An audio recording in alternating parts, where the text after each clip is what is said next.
তুমি কি কখনো ভেবেছ মানুষ পৃথিবীর সবচেয়ে বড় দেয়াল কেন বানিয়েছিল?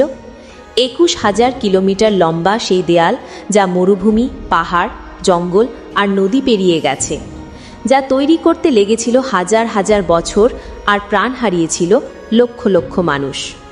এটা কি শুধু নিরাপত্তার জন্য ছিল, নাকি সম্রাটদের ক্ষমতার প্রতীক? এই গল্প শুরু হয় খ্রিস্টপূর্ব 3য় শতাব্দী থেকে।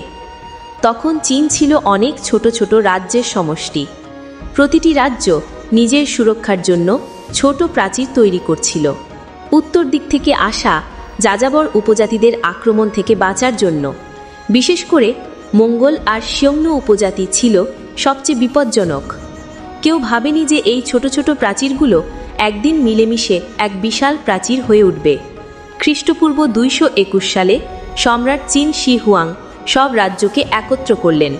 তিনি আদেশ দিলেন সব প্রাচীর যুক্ত করে একটি একীভূত দেয়াল তৈরি করা হোক। লক্ষ লক্ষ শ্রমিক, বন্দী ও কৃষককে জোর করে কাজ করানো হয়েছিল। এদের অনেকেই আর কখনো বাড়ি ফিরে যেতে পারেনি। মরুভূমিতে বালি ও কঙ্কর দিয়ে প্রাচীর তৈরি করা হতো। প্রতিটি রাজবংশ এই প্রাচীরকে আরও মজবুত করেছে। মিং রাজবংশ এটি ইট ও পাথর দিয়ে শক্তভাবে গেঁথেছিল। তারা হাজার হাজার ওয়াচ টাওয়ার ও সৈন্য শিবির বানিয়েছিল।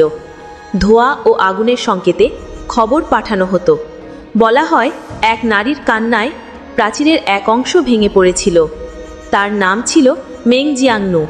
আজও তার গল্প চীনে বলা হয়। সময়ের সঙ্গে এই প্রাচীর বাণিজ্যের পথও হয়ে উঠেছিল। সিল্ক রোডের ব্যবসায়ীরা এই দরজা দিয়ে চলাচল করত। সেখানে কর আদায় হতো, যা সাম্রাজ্যের আয় বাড়াতো।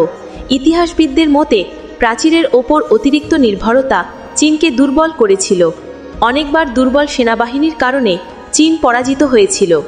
আজ এই প্রাচীর চীনের গর্ব ও পরিচয়, কিন্তু বাস্তবে এটি ছিল এক ব্যর্থ সামরিক প্রকল্প। অনেকে বলে এটি মহাকাশ থেকেও দেখা যায়, কিন্তু সেটা সত্য নয়। এই প্রাচীর আজও স্মরণ করিয়ে দেয় সেই শ্রমিকদের আত্মত্যাগ। যদি এই গল্প তোমাকে নতুন কিছু শিখিয়ে থাকে, তাহলে এটি শেয়ার করো।